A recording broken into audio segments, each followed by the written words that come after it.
Esiet sveicināti, dārgie skatītāji, mūsu ģimenes klīnikas podkastā. Ar jums Vita Solo un Ilze Zariņa un mūsu šīs dienas viesis Iveta Simpsone. Jā, Sveiki! Sveiki, Iveta! Jā, paldies, ka tu pieteicies un ka tā atnāc. Mums prieks tevi redzēt Paldies, šeit. ka uzaicinājāt. Šī ir vieta, kur mēs tiekamies, lai atklāti runātu par dažādām tēmām saistībā ar bērniem, ar izaugsmi, veselību un daudz dažādām citām lietām. Aizkadrā mēs sākām runāt par taviem bērniem mazliet vairāk. Sākam ar to, ka tu iepazīstini sevi mammas lomā. Labi, es esmu Iveta, esmu 4 meitu mamma. Man ir 4 meitas, vecumā no 8 līdz jau 20. Vecākā ir Patricija Paula, tad ir Eimija Pola, Heidija Petra un jaunākā ir Odrija Pērle. Vai tev bija jau no kaut kādām jaunības dienām sapnis, jo, piemēram, man, starp citu, vienmēr ir licies, ka man dzīvē būs 3 dēli. Nu, ir 2. Vai tev likās, ka tev būs 4 bērni vai 4 meitas? Nekad. Nekad? Nē. Es biju domājis, jā, man varētu būt tāds standartiņš, 2 bērni un tā. Vai tie varētu būt kāds konkrēts dzimums, es tā neatceros, bet vienkārši tas, ka varētu būt 2 bērni, bet to, ka varētu būt 4, īstenībā nekad. Jā, bet jo sāksim ar to, ka patiesībā, tad, kad es sapratu, ka ir grūti tikt pie tā pirmā, tad jau bija bišķiņ tāda kā cerība, ka īstenībā, kad tas izlolotais sapnis arī par tiem pašiem 2 varētu nepiepildīties. Tad, nu jā, tas bija laimīgi, ka es tiku pie tā pirmā, un tad jau pārējie paši par sevi tā kaut kā. Ar katru nākamo kļūst vieglāk, vai ne? Jā, noteikti, pilnīgi viennozīmīgi. Jā. Nu, īstenībā provokatīvs jautājums. Ar kuru bērnu bija visgrūtākā tā mammas loma? Visgrūtāk, es teiktu, ir ar pirmo, jo tu nezini neko. Ne tu zini to pašu visu grūtniecības procesu, ne tu zini, kā tās dzemdības norisināsies, ne tu zini, kā tas būs, kad tas bēbis piedzims, ko ar viņu darīt, kā būt, jo katra nedēļa, katrs mēnesis, tas ir viss jauns priekš tevis. Un tāpēc es teiktu, jā, tas pirmais bērns laikam ir, teiksim, visizaicinošāk. Pēc tam, un to māmas lomu kā tādu es izbaudīju tikai ar 4. reāli. Es ļāvos un joprojām vēl ļaujos būt viņa tāda, nu tiešām es ļoti, ļoti izbaudīju. Bet kopumā šobrīd, kā teikt, kā ir būt 4 bērnu mammai? Forši. Forši, jo, bet lielākās, kad izauga, teiksim, jā, lielākās jau bija kādā tur vecumā, es nereiķināšu, bet jau reāli palīga, kas man palīdzēja pie 3. un pie 4. jau vispār bezmaz vai uz izķeršanu. Kurš baros, kurš nomainīs varbūt pamperi, kurš tur paspēlēsies. Es ar 4. nejūtos vispār nekā tā, ka kaut kāds būtu grūtības kaut kāds, absolūti nē. Tad sanāk, tie pirmie palīdzēja audzināt pārējos. Šī, starp citu, ir iedvesma. Jā, šī ir iedvesma varbūt sievietēm, kuras varbūt sapņo, ka viņas gribētu tos daudzos bērnus, un viņām liekas, kā es tikšu galā. Tad šis ir tas punkts, ko Iveta saka, paklausties, bet jums taču ir palīgi, vai ne? Taču ir palīgi. Un bez nekādas tādas uzspiešanas, jo, tikai, ja meitenes to pašas vēlās. Protams, kādreiz varbūt bišķiņ kaut kas kā varbūt, lūdzu, jāizdara, bet, tiešām, ja viņi, tas nebija nekā tā kā es no sevis noņemtu atbildību un uzgrūstu tā kā meitām vecākiem. Jā, tieši tas ir ļoti interesanti, kāda tu esi kā mamma, vai tu esi tāda prasīga un uzliec tos savus noteikumus, vai tu dod bērniem brīvību? Vispār es esmu diezgan stingra mamma. Es arī stingri esmu audzinājusi kopš tādas bērnības mazas. Kā piemēram, es neļauju tur ķengāties ar ēdienu. Es nekad neesmu ļāvusi tādā agrā vecumā pašiem tur ēst, ka tur viss iet pa gaisu. Tas man pašai nav pieņemami, un man nepatīk, ka bērni tā spēlējās ar ēdienu, jo es zinu, ka vienmēr pienāks tas vecums, kad viss aizies, visu iemācīsies. Tāpat es nekad neesmu tur bērnu spiedusi iet kaut kādā agrā laikā uz podiņu obligāti, tiklīdz tu sāc staigāt, tev jāiet uz podiņu. Pienāks laiks, tāpat tās knupim, arī knupim pienāks laiks. Es vispār uz to neiespringu. Jau no paša pirmā bērna tu neiespringi? Vai 2., 3? Jā. Jā. Bet kas ir tās lietas, tad varbūt uzreiz mēs ejam pie kaut kādām provokācijām vai provocējošiem jautājumiem. Kas ir tās lietas, jo kāpēc mēs arī tevi uzaicinājām? Tu esi 4, jau tādu pietiekami izaugušu bērnu mamma. Ir ļoti daudz sievietes, kas ir tikai pašā ceļa sākumā. Ko tu varētu teikt, kad es toreiz darīju tā, bet tagad es tā vairs nedarītu? Respektīvi lietas, par kurām tu uztraucies vairāk nekā vajadzēja. Tādas lietas, kur tu izaugi kā mamma, kas toreiz tev likās svarīgi, bet īstenībā atskatoties atpakaļ, liekas, tas nebija svarīgas lietas. Tas, kas mums reiz tagad nāk prātā, un es nezinu, vai es pareizi atbildēšu jautājumu, tas, kas nāk prātā, bija tas, kad mēs kaut ko paņemam līdzi savā bagāžā no saviem vecvecākiem, savām mamām. Ja, un es atceros ļoti spilgti, kad mamma teica, ar to pirmo bērnu nepieradini pie rokām, pieradīs pie rokām un nebūs nekāds brīvs solis. Protams, ka tajā laikā visu laiku grūdu kaut kur ratos gultā, es neizbaudīju to viņu kā bēbīti, teiksim tā. Tad, attiecīgi, šobrīd tu vairāk ņemtu bērnu rokās un noteikti arī pieradinātu pie tā. Jā. Vai arī neklausītos varbūt tādos citu cilvēku, piedod, ja tā ir māma, vecmāmiņa, vienalga, bet ja tava sajūta ir cita, tad neklausamies. Darām pēc savas sajūtas. Īstenībā, tas ir noteikti. Tas, ko mēs varam nodot tām sievietēm, kurām nav vēl, kā teikt, iespēja atskatīties atpakaļ, vai ne? Jo kas ir vēl būtiski, es pirms bērnu dzimšanas es nelasīju nekādu literatūru, nekādas grāmatas. Es ļoti klausījos visādus raidījumus par kaut kādām, kaut vai tas pats māmiņu klubs vai kas. Es vienkārši neklausījos ar domu tas, ka es ļoti visu personalizēju. Ja es būtu zinājusi iespējamās visādas dzemdību komplikācijas vai visādas iespējamās slimības, ko es varbūt tagad daudz vairāk zinu. Es pat nezinu, vai es varbūt saņēmusies pirmajam bērnam, ja godīgi. Attiecīgi, dažkārt tas informācijas trūkums, ka tu pat nezini visādus variantus, kas varētu notikt, kā varētu notikt. Tu neieliec sevi tajā stresā un trauksmē, un tev ir vieglāk. Jā, noteikti, viennozīmīgi. Tu nepārbāzi savu galvu ar visu to informāciju, nesaliec. Un var jābūt, ka ir daudzi, kas to informāciju vienkārši palaiž, bet es ļoti uzsūcu, un tad es kaut ko visu laiku par to baidos. Es sevi ielieku tādā trauksmes, tādā kastrolītī. Visu laiku vāros par to. Redz, un te ir tas stāsts par to, kādu informāciju mēs ieliekam savā prātā. Ja tu vari ielikt tādu negatīvo, savākt visādas negatīvās lietas, un tas radīs stresu un trauksmi. Bet ja tu iegūsti kaut kādu informāciju, kas tev būs palīdzoša un pozitīva, varbūt tiešām tur paklausies, kā par to bērnu vairāk rūpēties, kā viņu tur ņemt rokās vai neņemt, kas tev varētu būt noderīgi. Un ieslēdz savu to filtru, kur tu pati caur sevi vēl izlaidi un saproti, šis tā kā ar mani rezonē, šis ne. Un tad tu pieņem noteikti tādus labākus lēmumus. Iespējams, jā. Bet arī lasot tos visus kaut kādus, vai neskatoties, protams, rādījumus, tos ieteikumus, kā ir labāk, nevienmēr viņi ir labāki īstenībā. Nevienmēr viņi ir labāki, jā. Ir jāklausa tā kā savai intuīcijai, savai mammas tādai, tiem instinktiem. Tāpēc saku par to filtru. Informāciju mēs uzņemam, bet ļoti filtrējam, kas ir tā iekšējā balss. Jo apzināti es nekādus papildus literatūru neklausījos, nekādus raidījumus. Tas ir vienkārši kaut kā pausu galam, kaut ko dzirdot. Tāpat kā es neesmu no tiem cilvēkiem, ņemot to, ka man 4 meitas, neesmu no tiem cilvēkiem, kas bēbīšu vecumā tusē ar citām mamām, tur gāja, tur kopīgas mammu tusiņi. Es neesmu no tām. Es labprāt pavadu laiku viena pati ar savu bērnu un tā. Es vispār, nestoties varbūt uz to, ka es kaut kādā ziņā esmu tā publiska, es esmu diezgan tāda uz sevi vērsta. Man patīk tādas mierīgas lietas, un tā būt vienatnē un izbaudīt to laiku. Vienatne, mierīgas lietas, 4 meitas, 4 bērni. Tad man uzreiz tas jautājums ir no šīm visām medicīniskajām lietām. Kā tu tiki galā tajā brīdī, kad bērni slimoja, kad iestājās kaut kādas krīzes situācijas? Viens slimo, otrs, trešais ir jāved uz kādu treniņu vai skolu.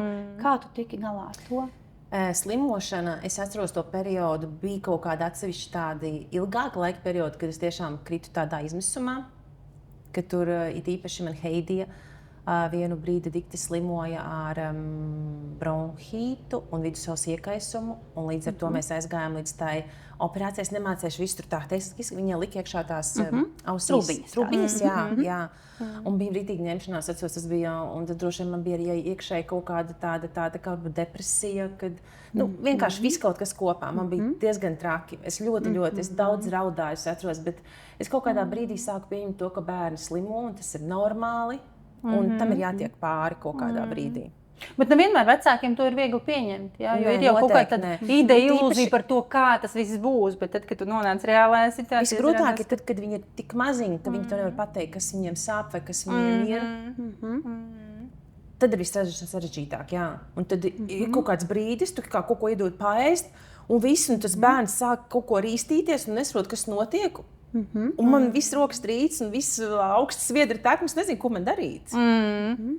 Jā, tu nevari palīdzēt savam bērnam, tā bezspēcības sajūta. Jā. Bet tas, ko es redzu savā klīnikā šobrīd, kad kā bija ar tevi, mums liekas, sevišķi mūsdienās, tagad skrejošajā laikmetā, mums visiem ir savi plāni, visticamāk arī tev, vai ne? Nezinu, tikšanās kādas, vai darbi, vai vēl kaut kas, un tas bērns saslimst, un tad ir no sērijas, bet ziniet, man parīdien ir darbā ļoti nozīmīga sapulce, man tam bērnam ir jāiet uz bērndārzu, viņš būs parīt vesels, ja? Respektīvi nolikt kaut kādus savus plānus, pakārtoties, saprast, ka tagad tavi plāni ir sabrukuši, jo tas bērns ir saslims, un tu neko nevarēsi aiziet un aizbraukt. Kā tev bija ar šo cīnīties? Es nevarēšu šo te pateikt no tāda skatu punkta, jo patiesībā es esmu bijusi mamma 24/7.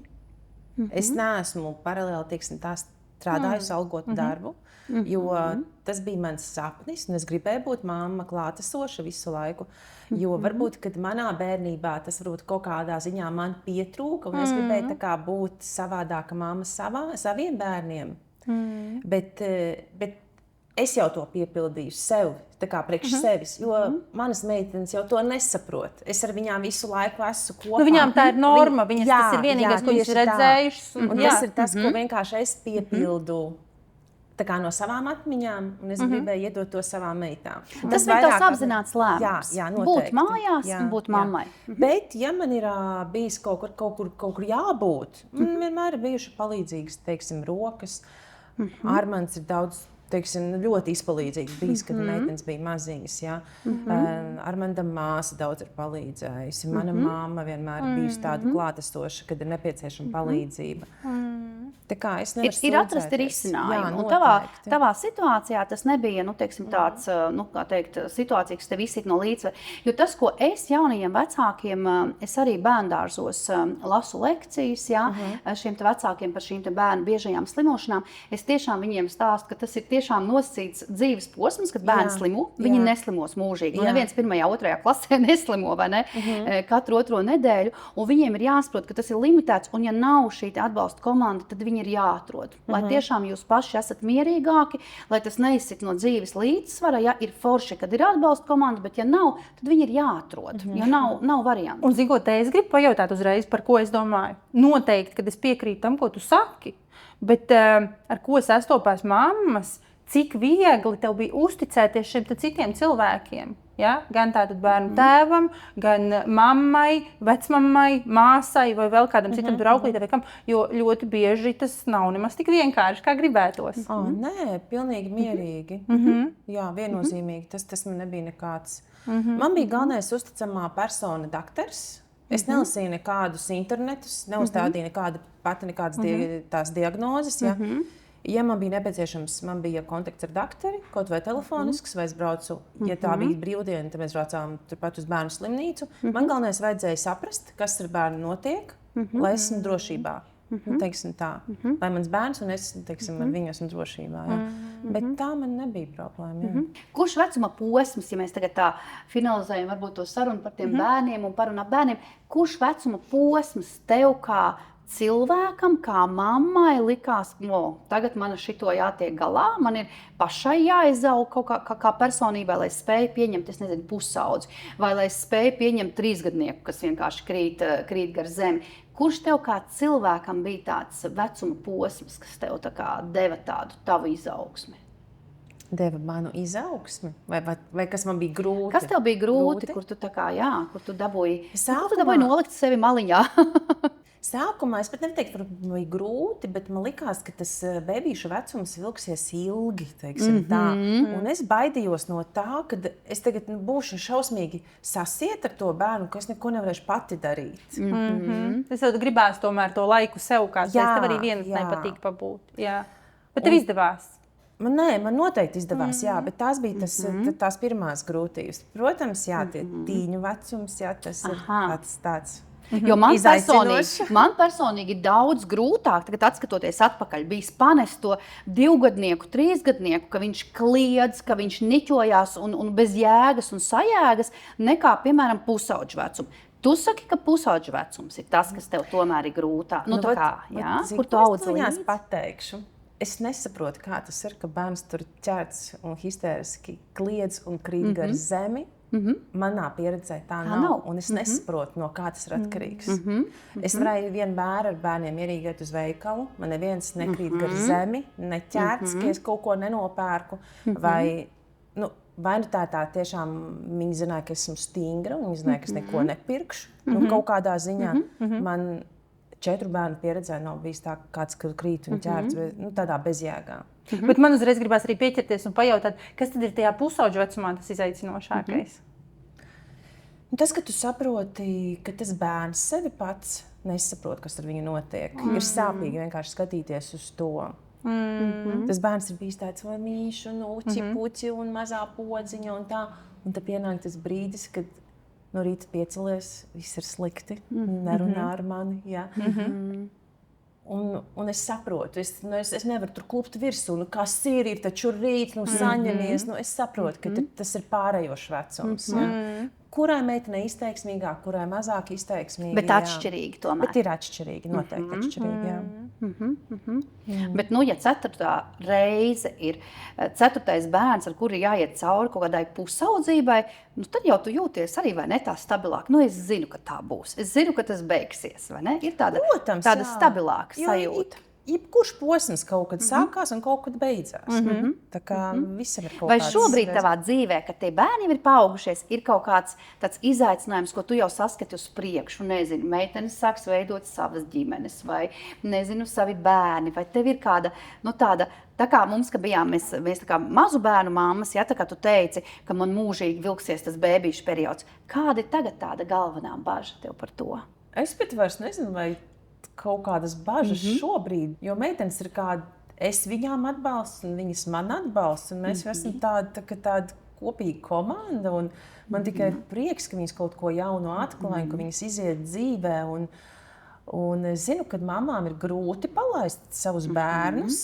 Man kaut kādā ziņā, kaut kāds moments manī notiek, kad es beidzu ucināties, un viss, tu tagad esi liels cilvēks, un bērni mums ir iedot uz laiku, un viņi mums jāpalaiž. Patiesībā ļoti daudz tādas lielas, dziļas dzīves gudrības, ko tu stāsti caur šo visu te stāstu, gan kā pieņemt tos cilvēkus tajā procesā, sevi tajā procesā, visam tam, kam viņi iet cauri, un tu jau ej tam cauri līdzi, ar 4 dažādiem cilvēkiem, kur katram ir kaut kāds savs stāsts, sava personība, un tā tālāk. Un tas ir tā gudri to visu izjūt, un pēc tam vēl arī atlaist un saprast, ka arī kur esmu es, kur ir bērni, mācēt arī dalīties, uzticēties citiem. Ļoti daudz tādi svarīgi punkti, ko tu stāsti, kas patiesībā tā ļoti skaisti izklausās. Jā, bet kas man liekas ir ļoti, ļoti svarīgi, kad ir tās skaistās lietas, ir foršās lietas, bet ka tu arī padalies ar šīm lietām, kas ir bijušas tādas, tādi triggeri punkti, tādi uztraukumi punkti. Jo tas, ko mēs bieži vien redzam māmiņu klubu raidījumos un teiksim, uz žurnāla vākiem, viss ir ļoti skaisti, vai ne? Viss ir ļoti skaisti svētki, skaistas attiecības, bet dzīvē jau tā nav. Tā kā tu teici, bērni saslimst, bet tu esi spējusi šīs lietas nomenedžēt, vai teiksim, citas visas lietas, vai ne? Kad ir arī šīs grūtās lietas, kam ir jātiek cauri. Slimošana, es saku, to es atcerēšos vienmēr, un par to es ļoti pārdzīvoju. Un tas, ka tu naktīs, ir īpaši tās iesnas un tas klepus, un saprotu, un kad tas bērns tur šņurkājās tajā naktī, un es nevaru mierīgi gulēt. Es viņu ņemu sev blakus, un es neguļu, es klausos, vai viņa elpo, vai viņa nevar aizrīties. Tas bija diezgan traks laiks, Tad ir arī traki laiki, vai ne? Kam ir jāiet cauri, vai ne? Un tas ir jāpieņem varbūt kā tiešām tāda dzīves sastāvdaļa. Galvenais ir vecākiem pieņemt, ka bērni slimo. Viņi slimo, viņi slimos. Bet kā ir? Es pajautāšu jautājumu. Kā ir tiem maziem bērniem, kurus palaiž dārziņā, un viņi sāk bieži slimot? Vai tas nav tā kā uz kaut kādu emociju arī pamata? Ir dažādi, ir patiešām dažādi, jo bērna imunitāte ir kā tāds muskulītis.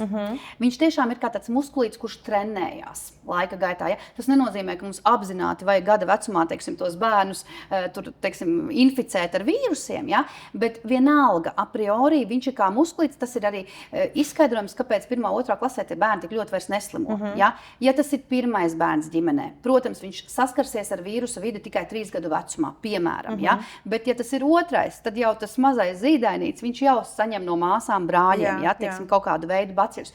Iedzimtības faktori, laikā dzimis bērniņš, nelaikā. Tā imunitāte ir tāds, kā teikt, ar ko mēs piedzimstam, ienākam šajā pasaulē. Piemēram, man konkrēti dzīvē bija situācija, ka man mazākais bērns aizgāja uz mājadārziņu, bet tāpat tur bija bērni gada vecumā. Viņš man slimo reizi gadā. Un nav slimojis nevienā brīdī ilgstošā periodā. Tas ir atkarīgs tiešām tikai un vienīgi pateikt, laist, nelaist. Tas ir ļoti, ļoti dažādi. Tas ir tiešām ļoti dažādi. Bet, protams, ja mēs redzam, ka tie bērni slimo, tad ir svarīgi tomēr būt mājās un ļaut bērnam atjaunoties. Tas, ko mēs ļoti bieži redzam klīnikā, ka vecāki nedod bērnam laiku atjaunoties. Viņš ir tikko vakar vēl bijis ar temperatūru, bet nākamā dienā, es atvainojos, viņš jau ir tenisa treniņā. Nav gatavs tas organisms un imunitāte atkal kaut kādai, teiksim, šai te lielai slodzei. Tādā ziņā. Bet es tev gribu pajautāt, kā mēs runājam par dažādām izaugsmes lietām, un to arī mēs kā cilvēki augam dzīves laikā, vai ir kaut kādas lietas, ko tu vari teikt, ka es kā cilvēks mainījos, pateicoties saviem bērniem. Ja man nebūtu bērnu, es noteikti domātu savādāk. Ja man nebūtu bērnu, tad es nebūtu tas, kas es esmu šobrīd. Kaut kādas lietas, kuras tu saproti, ka tieši tie bērni man to ir iemācījuši. Es nevaru pateikt šobrīd tā, kā būtu, ja būtu, bet es noteikti saku, ka es augu kopā ar savām meitām. Un es cenšos nebūt tāda mamma, kas uzskata, ka tikai man ir taisnība un es māku un visu zinu un viss tikai mans viedoklis ir pareizais. Es, teiksim, ļoti daudzas lietas arī no viņām mācos. Bet, lai es tev kaut kā konkrēti pateiktu, nē, bet es noteikti augu kopā ar meitām, noteikti, jā. Bet tas, kas te ir svarīgi, noteikti, tiešām, tas, kā es to redzu, pēc tā, ko tu stāsti, ka tas ir arī tādas patiesībā cieņpilnas attiecības, kur jūs ieklausties viena otrā, tomēr viņas ieklausās tevī noteikti, un tu ieklausies viņās, un līdz ar to veidojās tāda draudzīga tā kopiena, kā tu saki, jūs saprotaties. Jo es negribu ņemt tādu kā virsroku pārsvaru, autoritatīvo lomu tādu, cik man ir gadi, ko tu vispār zini, jo mūs tā audzināja vienkārši, ka vecāki ir kaut ka tu vienkārši caur savu pieredzi esi mēģinājis to apgriezt otrādāk un iedot savām meitām savādāku pieredzi, nekā tev viņa ir bijusi. Jā, tieši tā. Jā, un klausies tātad, ja es tev pareizi sapratu, tad, ja mēs runājam par tādu tavu bērnību, tad sanāk, ka kaut kādā ziņā tas tavs sapnis arī bija izveidot, būt par mammu. Jā, savā ziņā. Būt par mammu, ka tev nebija tāds sapnis, tur, kļūt par dakteri, vai kļūt par kosmonautu, vai vēl kaut ko. Ja? Es noteikti neesmu karjeriste. Tu noteikti esi nonākusi un izveidos to, ko tu patiesībā arī gribēji. Jā. Vai tas bija labākais lēmums?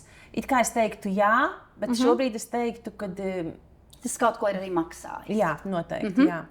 Jo šobrīd, kad meitenes ir lielas un es gribu tā kā būt pati par sevi vairāk, ir grūti atgriezties tādā darba vidē, teiksim tā. Jā, tāpēc, ka tomēr, ja jums ir bijušas labas un ciešas attiecības, tu visu laiku esi bijusi tajā lomā, kas ir principā tava komforta zona, tu esi visu laiku bijusi. Un tu saproti, ka viņas atdalās, un kā teicu, tu jau viņas arī atlaidi. Jo tu saproti, kā mamma, kā gudra mamma, tu arī saproti, ka viņām ir sava dzīve, viņām būs viņa jāveido, un viņas tev mūžīgi nepiederēs. Un tomēr kaut kādā ziņā atlaist ir grūti, jo tu jau jūti, ka tu paliec viena, un tev kaut kā ir jārealizējās, un kaut kas jādara. Tas tukšums jau ir jāizpilda, vai ne? Man nav grūti palaist, bet man ir grūti šobrīd iet apakaļ tādā... ikdienas tādā manā ritmā, lai gan es vienmēr esmu kaut ko darījusi paralēli. Visu kaut ko. Es neesmu tikai bijusi, teiksim, mamma, es vienmēr atrodu laiku sev un tā tālāk. Es sevi neapbižoju. Jā, bet pastāst, tas man interesē, pastāst, ko tu dari šajā laikā? Tas laiks sev gan tādu, ko tu darīji, un tagad, ko tu dari, ar ko tas atšķirās? Kad man bija mazie, vispār, kad man piedzima, strādāju turismu sfērā. Es gribēju ātrāk tikt prom no turienes, un es tiku prom no turienes, jā, laimīgi. Paralēli es gāju tādas floristikas kursus, es gāju rotu kursus, es zīmēju hennas, es mācījos make-upu likt. Visu kaut ko radošu. Tu esi super radošā personība. Okay, tas ir skaidrs. Jā.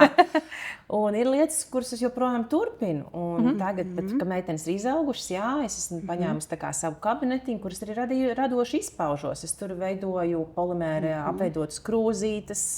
Jums jāapskatās Instagrams, tad ir. Jā, labi. Mazā reklāmas pauze. Jā, tas ir polimēra krūzītes, kas ir tā kā individuāli. Jā, uz individuāli pasūtījumu ar vārdu virsū, jā.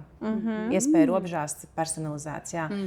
Protams, arī nodarbojos ar visu, ko es arī pirms tam, kā vizāžists arī teiksim, vairāk to šobrīd arī daru, jā, pucē mammas. Arī meitas atnāk mammas un meitas pucē, jā. Un visu kaut ko tādu, tu joprojām kaut ko ar floristiku bišķiņ ņemos, turpinu mācīties. Es pagājušā gadā uzsāku arī mācības maģistratūrā. Okay, ko tu studēji? Zīmola dizainu. Tā kā redzēs, kur tie ceļi aizvedīs, bet sevi apbišot es neļauju. Man gribās kaut ko arī savam priekam darīt.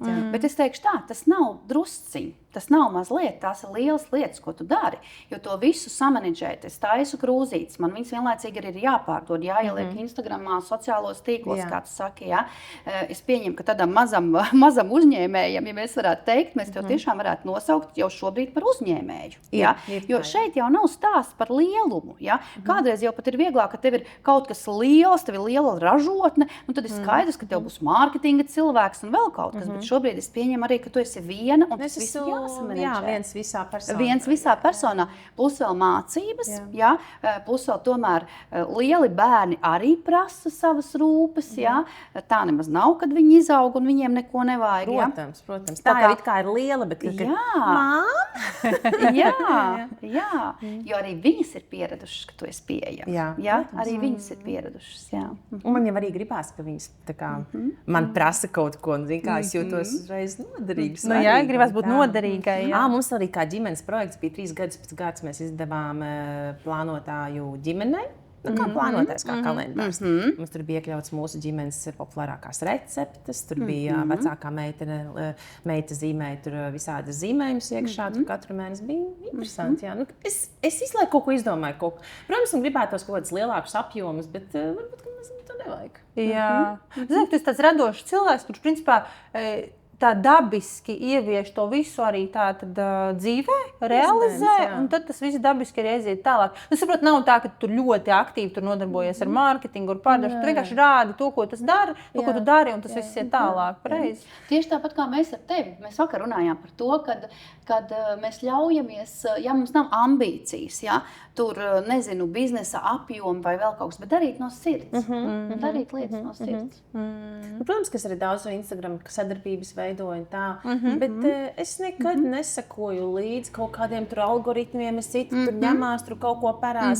Man tas neinteresē. Tam, kam tas interesēs, man saturs tas skatīsies. Nu, es nevienam tur nelūkšos. Nu, man tas nav man svarīgi. Man vajag, lai man sekot varbūt manis dēļ, nevis kaut kādas citu lietu. Ja es gribēju jautāt, vai tev ir kaut kāda ideja arī tomēr apakšā, ko tu vēlies aiznest līdz cilvēkiem ar to savu saturu? Kāpēc tu radi to, ko tu radi tur? Vai tu vienkārši rādi savu ikdienu, savu dzīvi, tikai tāpēc, ka tev pašai tā patīk? Aizgājis tik plūstoši, dabīgi, nepiespiesti man, kad man nav nekādu uzstādījumu, ar ko es dalos. Gribu dalos, gribu nedalos, bet es esmu visu laiku tur klātesoši. Jā, es esmu šobrīd, es dzīvoju ar to savu Instagram, jo tas arī ir mans tāds darba instruments. Jā. Tātad tomēr to sasaisti kā darbu ar šo te Instagram. Jā, noteikti. Super. Mazliet par ambīcijām. Vai tu saki, jā, šobrīd tu dari lietas, tāpēc, ka tev patīk no sirds, respektīvi, tu neesi cilvēks, kuram šobrīd ir ambīcija, ja tur, es nezinu, atgriezties darba tirgu, nezinu, ražošanas uzņēmumu ar miljonus apgrozījumu. Kā ar tiem bērniem? vai kaut kāda ambīcija, nezinu, iet mūzikas skolā vai mākslas skolā, piedod, es neesmu iedziļinājusies, ar ko tavi bērni ir stipri nodarbojušies, vai ir bijusi tāda lieta, ka tu realizē caur bērniem kaut kādu savu ambīciju, kas varbūt ir izdevies un nav izdevies, vai tu esi ļāvis pilnībā brīvi? Noteikti nē. Viennozīmīgi tā, ka pirmā meita ir izbaudījusi visu kaut ko, tur tenis, viegla atletika, visādi iespējamie dziedāšana, dejošana. Ceturtais jau tādā pašplūsmā mājās.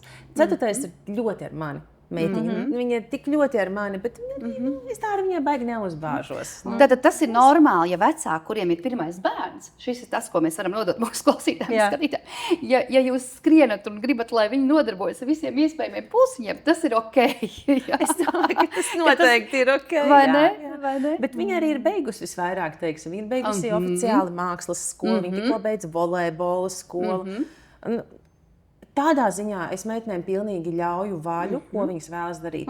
Bet galvenais noteikums, lai nav tā, ka mācību gada ietvaros es skraidu dažādos pulciņos. Ja tu iesāki, tad tu arī pabeidz to mācību gadu. Tas gan ir mans nosacījums. Man nepatīk, ka tā tur kaut kādā pusceļā. Tu izvēlējies un uz vienu gadu tu pieturies pie tā plāna. Man nepatīk, ka kaut ko pusceļā pamets.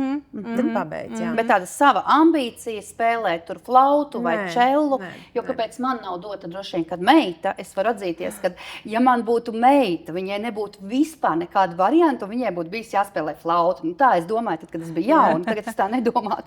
Bet tā kā es spēlēju tikai klavierus, un tas ir tāds mans nerealizētais sapnis, es piemēram viņai noteikti liku spēlēt flautu. Bet tev tā nav bijis. Nē. Tā nav mana ambīcija, bet tas, ko man prieks, kad man Eimija, kas ir otra vecākā, viņa turpina tautas dejas, viņai ļoti patīk, jo es ļoti ilgu laiku nodejoju tautas dejas. Tā kā tas ir tāds, bet tas nav manas uzspiest nekāds, tas ir viņa. Viņa sāka dejot, viņa pameta, viņa sāka mūsdienu dejas, un tad viņa atgriezās pie tautas dejām. Un attiecīgi, ja mēs bērniem dodam to brīvību, tad patiesībā viņi izvēlās un atrod to, kas viņiem beigās interesē. Kāds ir tautas dejas, viņi jau pati to sajūta, ka viņi to vēlās, un viņi to turpina darīt. Un noteikti ar daudz lielāku prieku nekā tad, ja bērns tiek piespiests un ielikts. Es uzskatu, ka bērni nevar neko baigi uzspiest. Ir kaut kādas atsevišķas lietas, ka tu sāc un tu redz, ka tam bērnam padodas kaut kāds noteikts vai sporta veids vai mūzikas instruments, un kur tev bišķi tiešām viņš ir jāpiespiež. Tad bet ar varu kaut kur piespiest iet. Noteikti ir dienas, kas ir vieglāks, ir kas ir grūtāks, kad viņš varbūt tas kaut kādā reizē negrib iet un negrib darīt. Tas ir normāli. Bet kāds saka, ok, tas gads viņam ir jāiztur un tad, lai viņš tur arī darbojās. Bet šobrīd tā tava personība un tā izaugsme no tādas pilna laika mammas ir aizvedusi līdz tam, ka tu esi mamma, un tu esi arī Iveta, radošā personība, kas piedāvā dažādas lietas, dara citas lietas. Iveta, kas mācās arī maģistratūrā, un grib iegūt arī maģistrā grādu zīmola vadībā. Vēl, kur tā tava personības izaugsme varētu vest, kādā kompānijā, radīt citiem zīmolus, palīdzēt to darīt? Laiks rādīs, es nezinu. Protams, man tagad katrs priekšmets ir kā tāda jauna ABC, jo es esmu tur vecākā. Mēs neesam tur daudz, mēs esam 6 meitenes, un pārējās ir, protams, jaunas meitenes, un viņas ir apgūšas daudz tādas programmas. Man tur viss ir tiešām, kas ierauga to programmu, un tagad pēdējais kurs ir, kas beigsies, ir animācija. Es atturu programmu, man ir jāuztais reklāmas rullītes, un es tur skatos ar lielām acīm, es nesaprotu, par ko spiest, kā ķerties. Bet viss aiziet. Ir jābūt kaut kādai tādai deksmei, vēlmei, un tad jau aiziet. Man īstenībā ļoti patīk visas tās datoru lietas, bet man viņas vajag iemācīties. Ja es ar viņām māku rīkoties, man ļoti patīk ņemties. Bet tu esi gatava ņemt tos izaicinājumus, arī nevieglos. Ne, bet es gribu saprast, tieši to, ko tu saki, kur tu ņem to deksmi? Jo jebkurā gadījumā, īpaši sievietēm, no rīta piecēlies, labi, pusauģu vecumā vairāk, bet tāpatās, nav šodien garas stāvoklis. Vai tev katru dienu ir? Nē, noteikti. Bet šodien tu pamosties, tev ir studijas un tu negribi. Kas jo, ir protams, tas, kas tev... Es redzu Ivetu sociālos tīklos, es atvainojos vienmēr skaistu, sapucējušos, ar 4 meitām, smaidīgu. Un tagad viņi mums pateiks, kā ir. Bet pastāst to melno dienu, to melnākā diena, tu no rīta piecelies, ar kreiso kāju izkāp no gultas, viss ne tā. Ko tu darīsi? Kā tu sevi pacelsi? Iedod mums kādu lifehacku. Es nevaru teikt, man kaut kādas beigās melnās dienas. Protams, ir tādas, ka neko negribās, bet viennozīmīgi ir tas, ka ir jāceļās laicīgi. Ja es pieceļos jau 8, tad jau es jau jūtu, ka man ir viss. Bet tas nozīmē, ka arī jāiet gulēt laicīgi. Jā, varbūt. Nu jā, bet ja es pieceļos kaut vai 5, jūtos daudz labāk, nekā es pieceļos 8. Okay. Tas man dod īstenībā ļoti nosvaru. Man ir iestrādājis jau tāds dienas režīms. Es īsti, ja man nav režīma kaut kāda plāna nākamajai dienai, tad laikam ir grūtāk. Aha, tātad tomēr tev patīk tā kā strukturēt un izdomāt plus mīnus, kas tajā nākamajā dienā jau kā viņa veidosies. Tu savā prātā to sakārto un saliec. Es ceļos tik, man ir sportiņš, tad es skrienu mājās, skrienu uz darbu, man jāizdara tas, varbūt man jāsfilmē tas. Bet tā ir disciplīna. Tā ir reāla disciplīna. Nu, tā ir rutīna. Tā ir tātad tas, kas cilvēkam palīdz dot drošības, stabilitātes sajūtu, kad tu zini, ka ja tev tas rīts ir sakārtots, ja, kad saka, tev ir struktūra, tas palīdz tomēr justies labāk. Es esmu pamanījis, zinu, ko tavos storijos. Tas man ir palicis atmiņā. Skats pa logu vai no balkona, kaut kur tā klasika tev, ja? Jā, man katrs rīts tā sākās. Tas ir, ar ko man asociēs, bet tas ir, tā kā, kas šodien pa Ivetas balkonu notiek? Jā. Jo, manuprāt, kas ir ļoti, ļoti svarīgi mums šajā skrejošajā ikdienā, ko mēs arī gribam aiznest cilvēkiem, sievietēm caur šo te podkāstu, ja? Kad viens ir skaista tava bilde pie balkona, bet tas vēstījums. Tas vēstījums ir, cik svarīgi ir apstāties no rīta, un sākt dienu ar šo apstāšanos rīta stundā, sapildīties sevi dienai. Respektīvi, ne jau tu pie tā balkona stāvi, lai uztaisītu smuku bildi, bet īstenībā tas ir tavs rīta rituāls. Tas ir veids, tāpēc tāds par tādu rītu. Es izēju, ielpoju, lai būtu sniegs vai lietus, vienmēr es iziešu, ielpoju to rīta gaismu, klusībā pasakos, kam ir jāpasakās. Un tas ir ļoti svarīgi. Tas tā tad jau ir izveidojies tiešām kā dzīves sastāvdaļa, kā tavas personības tāda īpatnība, ja? Ka tu zini, ka tu tādā veidā uzlādējies, sagatavojies, noskaņojies, lai kāda arī būtu tā diena, vai tev tur labāks noskaņojums vai sliktāks. Bet jebkurā gadījumā Instagramā mēs liekam visu to skaisto. Jā, protams. Pastāst par to, ka jāsaprot, ka nav tikai viss skaisti. Jā. Kas notiek aizmugurē? Tas, ko cilvēki neredz. Ir strīdi, ir asaras. Kaut gan tu esi viena no cilvēkiem, kas arī par to runā. Tu esi no cilvēkiem, kas nekautrējās teikt, jā, mums ir grūtības, vai mums ir tā vai šā, vai ne. Un, manuprāt, tas tiešām ir svarīgi. Tāpēc, rādīt abas puses. Jā, jo cilvēki ļoti glorificē lietas, un viņi iedomājas, ka viņiem tur viss tur, bet tā nav. Nav tā. Cilvēki uzstājas citus kaut kā, kad viņiem viss tur tik super, bet nav tā. Neviena ģimene nav ideāla. Visiem ir savs skelets. Bet to ir arī ļoti svarīgi pieņemt. Un jo vairāk cilvēki to pieņem, jo patiesībā vieglāk ir dzīvot. Ja? Jo tiklīdz tu sāc arī iekšēji vainot un kritizēt par to, ka mums kaut tur strīd, mums kaut skandāli, kaut nesaskaņas, vai es tur par kaut ko pārdzīvu, vai es tur raudu, ja? Ka tev ir kaut kāda arī sava šī te, tā ēnas puse, ja? Cilvēkiem tomēr ir grūti pieņemt, un ja viņi sevi kritizē un pārmet, tas patiesībā traucē vēl vairāk kvalitatīvi dzīvot. Ja? Tā jau nav jāizvairās, vienkārši jāsaprot, kā to risināt, ko ar to darīt. Ja, visam jābūt līdzsvarā. Ja tu slikti jūties, tad izraudies, netur sevi izlaid ārā. Paliks vieglāk noteikti. Brīnišķīgi. Tad varētu teikt, ka nav tā, ka tu esi bijusi mamma, bērni tagad ir izauguši, ja? Un ko es tagad? Tava personības izaugsme, tu turpini, kā teikt, meklēt šos savus ceļus, atgriezties šajā apritē. Tas arī ir viens no punktiem, ko pateikt varbūt šobrīd esošajām mamām, kuras ir izvēlējušās vai gluži otrādi, spiestā kārtā, ja tur bērni ilgstoši slimo vai tam līdzīgi būtu mājās kā mamām, kad dzīve nebeidzās. Arī pēc 10 gadiem jūs varat atgriezties un sākt studēt maģistratūrā. Jūs varat sākt ar kaut ko nodarboties. Ja? Tas nav tā, ka man ir 35 gadi, ja, un dzīve man paiet garām. Nebūtu. Gan 3-4. Vai ne?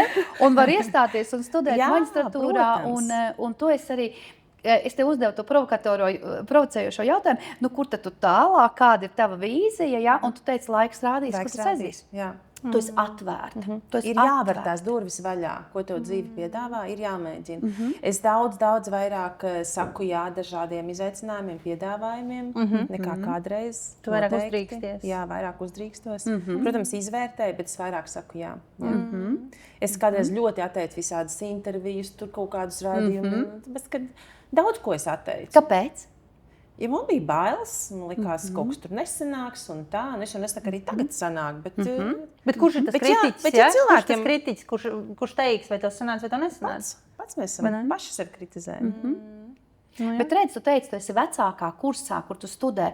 Tev nebija, tu esi pietiekami populāra sieviete, un tev nebija bailes, bažas, ko par mani teiks. Rakstīju žurnālā, nu šitā es atvainojos, sieviete 45 plus jau izdomājusi aiziet uz skolu un sēdēt uz skolas solā. Es domāju, vispār kaut ko domāt, tāpēc, ka es domāju, tās meitenes jau īsti, viņas jau, es neesmu, viņa var kaut kādā interešu lokā, es jau esmu kaut kādā citā. Bet tev nebija iekšējā baža, ko par mani teiks? Un arī tur viss arī tā sakārtojās. Es kaut kad, man bija doma, ka es gribētu mācīties varbūt un tā, bet reizēm tur viss tā saliekās. Man šī arī izveidojās kā sadarbība. Es taisīju gadu saturu ekonomikas kultūras augstskolē, ja? Kamēr es sapratu, kāpēc es tā vienkārši, cik es ilgi tādu, varbūt, teiksim, tukšu saturu rāju, nevis tukšu, bet, tikai informatīvu. Varbūt, ka man pašā tās durvis jāatver vaļā un kur man ir iespēja mācīties. Es gāju ar iniciatīvu, kā būtu, ja es pirms mācītos. Un arī atnāca ideja, un tu viņu realizēji. Tiešām būt, te es redzu šo tiešām, ko es noteikti no šīs sarunas paņemšu līdzi sev, būt patiešām drosmīgi atvērtām. Jo bieži vien mums liekas, es esmu atvērta, bet tad, kad nāk šīs iespējas, tad es esmu atvērta, bet... Ja? Ko tad es iešu mācīties? Man jau ir 45 plus gadi. Ja? Kad es pabeigšu, man jau būs... Ko tad es darīšu? Vai man šodien laiks? Ja? Nav nē. Ja? Nav nē. Un tu ej un tiešām ņem pretī jebko. Noteikti.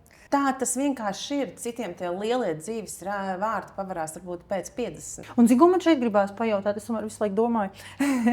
Principā, ja, tu esi tāda gudra, vieda sieviete, ja, tiešām ļoti, ļoti interesanti klausīties un saprast to tavu redzējumu, visu cieņu. Bet patinām atpakaļ bildi, man gribās saprast tevi tajā pašā pusauģu vecumā. Kāda tu biji? Es vienkārši domāju, vai tu vienmēr esi tāda bijusi, jo tā dzīves gudrība jau nāk visu laiku, viņa papildinās, tā izaugsme notiek visu dzīves garumā. Es biju ļoti bailīga. Man par visu kaut ko bija bailes, es neuzdrošinājos. Arī es pēc skolas vecumā, mums jau arī skola kā tāda izaudzināja par savādākiem jauniešiem, cilvēkiem. Tev skolā bija bailes atvērt muti, pateikt kaut ko nepareizu. Ja uzrakstīja domrakstā kaut ko nepareizu, tev tur izsauc klases priekšā un noniecināja. Tagad skolā pavisam cita attieksme. Es priecājos, ka meitenes tur piedalās visādos tos Erasmus projektos un visādus, kas viņam tur tik nav parlamenti un visādi daudz vairāk viņi iesaistās tādā ikdienas dzīvē un uzstājās un iet ar drošu skatījumu un savām domām. Mums ļoti tajā laikā noniecināja, apspieda un tev bija bailes izteikt. Nē, man ir brālis vecāks vēl. Tad jau tāda aizmugurīte bija. Es varbūt augu tādā brīvāk. Brālim varbūt bija stingrāki noteikumi. Kā pirmajam bērnam. Jā. Bet, lai teiktu tā, ka es biju droša savā laikā, tā es neteiktu. Vienmēr no kaut kā baidījos. Un, ko tad es taču nē, tā. Šis arī lieliski parāda patiesībā to izaugsmes ceļu, ja? Kā tas ir bijis tomēr tādā vairāk klusībā, apspiestībā un atbilstoši arī tam laikam, kā tu saki, ja? Un kā viss mainās gan tātad caur to, ko tu vispār esi ieviesusi savā dzīvē priekš saviem bērniem. Secinājums, ko tu esi izdarījusi, ja? Tad, jebkurā gadījumā kaut kādā brīdī tu saprati to, ka tā kā bija tev, tu negribi, un tur tu pieņēmi lēmumus, ka tavā dzīvē būs savādāk, ja? Kā tu audzināsi savus bērnus, kā tu veidosi savu dzīvi, kā tu veidosi savu personību, ja? Tieši caur to savu pieredzi. Un kā tu saki, pat ne caur gudrām grāmatām vai kaut kādām mācībām, bet tātad caur savu tādu analīzi un filtru, ka man būs tā. Un tā tev tas arī ir veidojies, un pat kāds tās pat diezgan dabiski veidojies, ja? Caur tādu savu iekšējo struktūru. Varbūt ir kaut kas nav izdevies, ko tu esi gribējusi veidot, ko tu esi gribējusi, nezinu, iekšējo kādu īpašību vai ārējās lietas. Un tagad Vita tik forši noraksturoja, vai ne? Kad, cik forši tev tas ir izdevies. Bet ir kāda lieta, kas vēl ir, ka man šitas tomēr vēl ir jāizdara. Kas tad vēl, vai ne? Maģistratūrās studē radoši, izpaudies bērni, kā teikt, jau gandrīz palaisti savā dzīvē, vismaz lielākie. Tā ir tāda maza vēlmīte, bet es gribētu ieiet lielākā tādā apritē darba, teiksim tā. Pagaid, tagad pastāst, ko nozīmē lielāka darba aprite. Tas ir vairāk krūzītes sataisīt, vairāk sievietes uzkrāsot, vai būt? Ieiet stabilāk, jā, tādā finansiāli stabilākā, teiksim, zonā. Jā. Un redz, atkal te nav tas, ko es, bet es gribu. Tas ir mans mērķis, vai ne? Ir mērķis, ka es varu, es gribu, un tu esi atvērta šīm iespējām, vai ne? Tas ir ļoti svarīgi. Lai tev būtu stabilāka finanšu situācija. Protams, lai tu varētu ar to, ko tu dari, savu laiku vairāk nopelnīt. Jā. Redzies, pareizi saprotu, iepriekš tas vairāk ir bijis, tomēr tātad tu vairāk biji ar meitenēm, jā, tātad tu ieņem to mammas lomu, un tas, ko tu darīji, viss tas tavs radošums, tas bija vairāk tādā hobija līmenī. Jā. Tad tagad to vairāk gribās ienest tādā biznesa vidē un attiecīgi arī fokusēties vairāk uz finansēm, nevis tikai hobiju, bet tāpat laikā pelnīt ar to, kas tev sagādā prieku. Protams, jā. Jo tad es biju mamma, jā, Armands mūs visus nodrošināja, un viss bija, kā zivs ūdenī peldē, viss bija forši, un es priecājos, un esmu ļoti pateicīga par šo laika periodu, ka esmu varējis būt mamma uz pilnas slodzes. Ļoti to novērtēju. Bet, jā, šobrīd man gribētos, lai ir tā, ka es tomēr būtu kaut kādu vienu roku kaut kur turējusies stabilāk pie tādām tieši finanšu ziņā, jo grūti ir, piemēram, pēc tādiem 20 gadiem ieiet. Vienkārši tas ir tas lauciņš, kurā tu neesi kā zivs ūdenī. Jā? Tu zini, kā super audzināt bērnus, kā veidot to mājīgumu, to ģimenes likteņu tā tālāk. Jā? Un tagad tev ir jāiziet biznesa vidē, un tas ir kaut kas jauns priekš tevis. Vita grib ar to pateikt, ka tas ir normāli, kad ir grūti. Ka tā kā nevis tev ir grūti, bet ka tas vienkārši ir dabiski grūti, tāpēc, ka tas nav darīts. Ja? Vienmēr uzsākot kaut ko jaunu. Un mēs dažkārt arī sevi nenovērtējam, kur man šķiet, man gribās piemetināt tevis teikto ar to, ka novērtē to, ko tu jau dari ceļā uz savu lielo mērķi, tad tu studē maģistratūras zīmolu vadību. Ja? Tas ir pietiekami nopietni, jo ir ļoti daudz cilvēku, kas pat nesadūšojās šim solim. Ja? Es esmu 20 gadus bijusi mamma, ja? Es māku taisīt krūzītes, tad pie šīs arī palikšu kāda maģistratūra. Ja? Bet tu to esi spērus jau šos soļus, kas, manuprāt, ir. Jā, un tu godīgi pasaki, tas nav viegli, tas ir grūti. Pašas mācības, teiksim, nav grūti, bet visu to kopā samanedžēt, visam jāatrod laiks. Protams, es domāju, ka viss ir grūti. Tu tikai, kā teikt, to tā nenovērtē atkal, jo tā kā tu saki, tu ieraugi programmu, man patīk tās lietas ar datoru, bet tas viss ir svešs. Ja?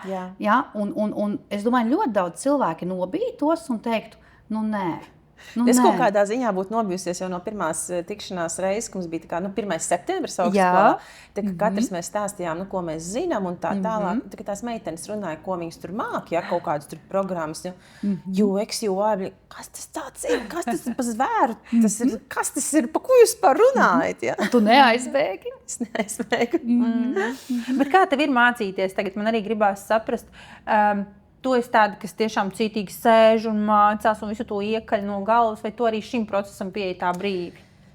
Mums īstenībā tās mācības ir diezgan radošs process. Ja? Tur nav nekas jākaļ no galvas. Tur vairāk ir uz tādiem projektiem. Tev iedod tādu pamatu teoriju, uz ko mēs tam veidojam tieši to praktisko daļu. Un tas ir interesanti īstenībā. Cik ilgi tev vēl ir tās mācības? Man beidzās 22. jūnijā. Šogad? Šogad mācību gads, bet vispār 2 gadi kopā. Tas nozīmē, ka nākamgad. Nākamgad tev ir izlaidums. Maģistra grāds zīmola vadībā. Jā, zīmola dizains. Zīmola dizainā, jā. Bet tad tu mācies, lai kaut ko, tev ir tālāks mērķis uz šo visu, tu tajā vēlies darboties, vai tas atkal ir kā sanāks? Tas ir šobrīd vēl tā miglātīts. Nezinu, kur ceļā aizdīs, redzēs. Bet tu esi atvērta? Bet es nesaku nē. Protams. Varbūt, ka man tas tiešām aizies, jo tas ir interesanti, tiešām man patīk. Jā. Cepuru no tiem pasniedzējiem, kas Mums ļoti daudz online notiek, bet tie pasniedzēji, kas mums tur pasniedz, mēs šobrīd taisam brandbuku, zīmola grāmatu, vai nu izdomātam, vai kaut kādam sevis esošam zīmolam. Es taisu savai meitai, mana meita taisīja zinātnes pētniecisko darbu vidusskolā par kombuču, un mums mājās arī taisam kombuču, un es taisu kombučai zīmola grāmatu. Tā kā, Tad mēs drīz varēsim arī tavu kombuču. Jā, tieši tos arī gribēju teikt. Ok, mēs gaidām. Tas pasniedzējs ir tik pacietīgs, un viņš man visu tā izskaidrot. Es jau bišķi nērti jūtos no pārējām, kad viņš tik ļoti visu grib pastāstīt. Jā. Es saku, nē, es negribu tā kā, lai man tik īpaši uzmanība tik vēl, jo es zinu, ka meitenes jau to zina. Tad es saku, es vēlreiz skatīšos ierakstus un paši savā ceļā tā kā apgūšu, bet tiešām ļoti pasniedzēji ir ideāli vienkārši tikt pretīm nākoši un forši.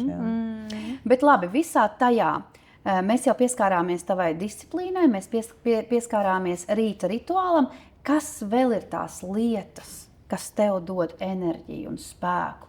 Un varbūt ir kaut kādas lietas, kas jaunībā tev nebija, bet tagad tu esi ieviesusi, lai varētu izdarīt to, kas ir jāizdara dienas laikā. Jo esam arī atklātas un godīgas, mēs arī novecojam. Piemēram, es personīgi nevaru vairs tik daudz izdarīt, kā es kādreiz varēju izdarīt, un es to jūtu. Ja? Un ar laiku tu saproti, ka ir kaut kādi enerģijas atjaunošanas rīki vai rituāli jāievieš. Kas ir vēl tavi punkti, kur tu atjaunojies vai kur tu dabūni to spēku? Noteikti jāsporto. Es eju gan uz nodarbībām, grupu nodarbībām. Es gan arī mēģinu paskriet. Šobrīd tāds, ja eju skriet, tie ir 10 km noteikti. Jā. Ziemā es eju āliņģī, ne peldēt, bet kā to nosaukt? Mērcēties. Augstumpeldes, jā. To es piekopju. Bet to tu jaunībā nedarīji. Tas arī samērā nesen, jā? Jā. Ir jābūt, manā uzskatā, jābūt dienas tādam režīmam. Man nepatīk garlaikoties. Es vienmēr atradīšu, ko darīt, ar sevi nodarbināt, jo darbi ir pa pilnam. Kaut kādā ziņā es teiktu, ka es kādreiz biju tāda perfekcionisti. Es nevaru aiziet gulēt, ja man izlietnē trauki palika. Ja? Tagad es varu. Jūs zināt, ka tie trauki nepazudīs par nakti, un uz rītu viņus var no rīta sakārtot. Nepazūd arī 4 meitām, viņi nepazūd par nakti. Nepazūd. Jā. Bet jebkurā gadījumā meitenes man reizēm grib palīdzēt ar trauku mazgājumā mašīnu. Un es uzskatu, ka tikai es māku pareizi viņus tur salikt. Es tāpat tur visu pārkārtoju. Viņas jau to zina. Jā. To es arī gribēju pasīt. Kā jūs organizējat tos mājas darbus un visas tās lietas, jo tomēr sanāk pa 4, 5 sievietes mājās. Diezgan sarežģīti. Katrs vairāk vai mazāk zina kaut kādu savu pienākumu. Ir sadalījies arī dabiski noteikti jūs mājās. Bet tie bērni taču ir atšķirīgi. Ja dažas meitenes ir ļoti kārtīgas, kas visu saliek, tad droši vien, kad ir taču kāda, kurai nav tas kārtīguma gēns. Ir, noteikti. Un tu vari pieņemt to? Man ir grūti, bet tās ir viņa dzīves. Viņas jau tālāk aizies. Es viņām neiešu līdzi un nekārtošu to skāpju un tās mantas. Viņas aizies, bet šobrīd, kamēr jūs vēl, pieņemsim, esat vienā mājā, tev ir jāsadzīvo arī ar viņu. Tu saki, tur skapi nesakārtot vai kaut kādu tas ir viņa istabā, tad lai viņi... Ja tas notiek kaut kur kopīgās tāpās, tad nē, tad es esmu pret tā, jā. Bet ir kaut kāds... vecums ikvienam, kad tas bardaks būs, izstiepies vai saraujies. Kad būs tie trauki istabā uz galda, kad tur būs netīrs zeķis zem krēsla, būs. Arī perfektajai Ivetai tā ir mājās. Un cik ļoti, es tiešām gribu uzsvērt, cik ļoti svarīgi, ka tu to saki, jo tā ir klasika, pieņemsim arī, cik ļoti daudz es strādāju ar sievietēm konsultācijas, kas nāk pie manis individuāli, un tad ieslēdzas, ko darīt, mums mājās ir bardaks. Un tā ideja par to, ka tev visu laiku ir jābūt kaut kādai perfektai kārtībai, viņa dažkārt ir, es pat teiktu, slimīga. Un kādreiz arī tā sajūta, piemēram, man ir vecums jaunākajam dēlam, kur tiešām ir šis bārdaks, un kaut kur man šķiet, ka es esmu slikta mamma, ka es nemāku iemācīt, kad es tam varbūt pievēršu par mazu uzmanību, man ir jābūt stingrākai, bet tā kā tu saki, vienā brīdī es arī aizies. Atlaižu, un kā tā ir. Bet tas aizies. Vajag atlaist, bet nevajag būt tā kā, es domāju, ka pilnīgi kā būt vienaldzīgam. Bišku vai kādreiz tā kā atgādināt. Bet kaut kad atkal tas aiziet, kad viņi grib to tīrību, to kārtību. Tāpēc, ka tu jebkurā gadījumā esi piemērs, kur tu parādi, ka tev jau tā kārtība ir. un viņš pakāpeniski uzsūcās. Tā kā piliens pie piliena, viņi redz to piemēru, ka tu esi to kārtību mājās uzturējusi. Un, kā teici, kas arī vēl viena svarīga atziņa, ko es gribu uzsvērt, ko tu teici, pati pateici sarunas sākumā, tagad vēlreiz caur šo tas parādās, ka viss ir periodisks. Patiesībā, Tad, kad tu pieņem, ka tas ir kaut kāds laika posms, kurš sākas un beidzas, tad arī ir daudz vieglāk. Jo, ja tev liekas, ka tas tā būs vienmēr, un tad tu vēl uztver to personīgi un domā, ka noteikti es tur esmu sliktais, es tur visu vainīgi, un tad tālāk tu sāc sev pārmest, tu sāc pārmest otram, un tur sākās vēl lielāks haoss, tikai vēl vairāk, kas visu sabojā. Bet pieņemot to, ka tas ir posms, tas ir process, pie tam apzinoties, ka tu, un es domāju, ka tu to redzi, un tu tam tici, ka tu esi tātad labs piemērs tiem bērniem, ka tu parādi, ka kāda ir tā kārtība, viņi tam sekos agrāk vai vēlāk. Tas vienkārši nododās. Varbūt viņiem būs sava kārtība, kā viņi to redz, protams. Bet viņa būs, jo tu viņu nodod. Augstumpeldis, rīta rituāli, disciplīna. Kam vēl tu pievērsi uzmanību? Man patīk pucēties. Man patīk būt pašai, tā kā, lai būtu prieks pašai par sevi. Bet ir, protams, arī dienas, kad es tur nepucējos. Protams, ka tādas ir. Bet man tas dod tādu iedvesmu dienas, kad es tur sapucējos. Un tas, kad man tagad ir tā kā sava darba vietas, kur es braucu, tas man dod vēl lielāku stimulu. Tur padomāt, ko uzvilkt mugurā. Bet tu taču varēji arī mājās to visu darīt. Jā, bet es to arī darīju. To darīju pirms tam mājās. Bet ir forši, ka tu vari aizbraukt. Tu apzināti izvēlējies un radīji savu vietu. Jā. Kas ir tavas lietas, ko tu paņemt no šīs dienas sarunas līdzi? Es gribu pirms tam uzdot vēl pēdējo jautājumu. Labi. Tāpēc, ka es tiešām gribu, lai Iveta pasaka, kas noteikti būs noderīgi skatītājiem un arī priekš cilvēku paši tas dažkārt ir vērtīgi, iedod padomu sievietēm, kas skatās, sievietēm, kas ir arī tavas meitas, iespējams, ko tu viņām teiktu, balstoties tādas savas pieredzes. Klaus, šis noteikti būtu svarīgi tādā dzīves gājumā. Tu pieminēji sākumu, tad meitenes nāca tev uzreiz tajā jautājumā un viss, un tagad es uzreiz pateikšu, es meitenēm pateicu, lai viņas nedara. Es viņam visu laiku atkārtoju, īpaši vecām, lai viņas nedara tādu kļūdu kā es. Ir forši būt mammai, bet esiet tā kā pašas par sevi. Neaiziet atkarīgi tikai no tās otras puses. Tas ir tas, ko es meitenēm šobrīd visu laiku atgādinu. Es zināju, ka tu to teiksi. Jā, es gan nē. Es gan nē. Jo tas man šobrīd bišķi buksējās. Es tiešām novērtēju to periodu, bet es tajā laikā līdz tam neaizdomājos, ka man tas būtu tā kā noderīgi, ka es būtu ar kaut kādu vienu mazā sasaistē ar kaut ko. Jā, ka patiesībā tu nekad nezini, kas kā dzīvē var veidoties un kas kā var notikt, un ka tomēr ir dažkārt arī jāpadomā par sevi vairāk un par kaut kādām neparedzētām lietām. Ļaujiet, lai jums vīri, draugi lutina, skaitos kontu dod vai visu kaut ko, bet bija kurā gadījumā esat pašas par sevi. Vērtīgi, ļoti vērtīgi. Paldies tev, ka tu šo pateici, jo es negribēju teikt tavā vietā. Tiešām, jā. Tā kā tas ir viens, kam es noteikti piekritīšu un parakstīšos, ko es gribētu izcelt. Tiešām, kad man liekas tāds lielisks piemērs, ja mēs saliekam tādu kopsavilkumu, tuvojoties sarunas noslēgumam, tad noteikti saliekot tādu noslēgumu, kad ļoti skaisti ir sekot saviem sapņiem, būt tiešām tādā dziļā un patiesā kontaktā ar sevi, jo, manuprāt, tu esi lielisks piemērs tam, kā tiešām pat neklausīties tik ļoti apkārt, visādas kļūdas ir bijušas, bet sadzirdēt arī sevi un ļauties tam plūdumam, tam procesam, arī tam, kā tu šobrīd saki, tu ej studēt, paskatīsimies, ko tālāk tā pasaule man atvērs. Tiešām tā, uzticēties tam visam procesam, tas ir ļoti skaisti un ļoti gudri, un kā dzīve tevi caur to ir veidojusi, tas ir ļoti skaisti. Ne katrai sievietei ir tāda paļāvība uz visiem notiekošajiem procesiem, un arī tāda spēja pieņemt to, kas notiek. Ar sevi, ar apkārt notiekošo. Tas ir tā ļoti tiešām, tāpēc es teicu, ka tāda liela dzīves gudrība patiesībā, kas caur to ir redzama. Tā kā paldies tev, ka tu ar to dalies, bet tāpat laikā, kā tu saki, neaizmirst par sevi, jo šeit arī izceļās tās pārējās lietas, kur ir tāda arī skaista sievišķība. Skatīties uz sevi spoguli un priecāties, parūpēties par sevi, būt tai sievietei, kura veido savu dienu, caur saviem rituāliem, kas tev pat varbūt šobrīd stāstot neliekas nozīmīgi. Ja? Jo tu tā, kā tā ir mana ikdiena. Tā jau ir tava realitāte gadiem, bet citām tā nav. Ja? Un to es tāds piemērs tam, kad reku caur šo veidojas mana diena, mans noskaņojums, mana dzīve. Ja? Tas ir tas, kāpēc es varu būt tādā savā iekšējā harmonijā, gan dzīves gaišajās dienās, gan arī netik gaišajās, kas arī ir ļoti svarīgi. Ja? Es noteikti paņemšu no Ivetes šo domu par pašdisciplīnu. Ja? Par to, ka es neesmu tas sportiskākais cilvēks un man ir ļoti grūti nāk visas šīs sportiskās aktivitātes, jo es esmu bijis bērns, kas mācās mūzikas skolā. Ja?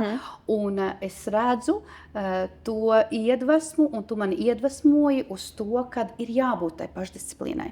Ir jābūt tam sportam, ir jābūt tām pašdisciplīnas lietām, jo tu man vari nestāstīt, bet gar acīm, jebkurš klausītājs var iedomāties, cik ļoti tev ir bijis viegli iet skriet, kad mājās ir nenomazgāti trauki, 4 bērni, kaut kādas problēmas, bet tev ir tava pašdisciplīna, un es eju uz skrietu, es eju uz sportu, es eju uz savu grupu nodarbību, un es viņu neatlieku tikai tāpēc, ka manis varbūt, kad vajadzētu kaut kur citur. Ja?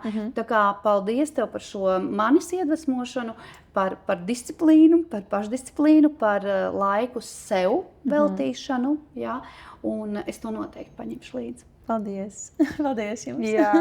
Tā kā, jāsaka paldies gan tev par sarunu. Paldies, ka tu atnāci un atklāt dalies un runāji ar mums, stāstīji savu stāstu. Tiešām ļoti patīkama un ļoti sirsnīga saruna. Jāsaka paldies arī tātad mūsu skatītājiem un klausītājiem. Ja, noteikti piesakojiet, dalieties tālāk ar šo video. Iespējams, kādam vēl ir kaut kas no šīs sarunas, kas ir jādzird, vai ne? Un droši dalieties arī komentāros par to, kas jums bija vērtīgi. Tiekamies citā reizē. Paldies, Ivete! Paldies jums!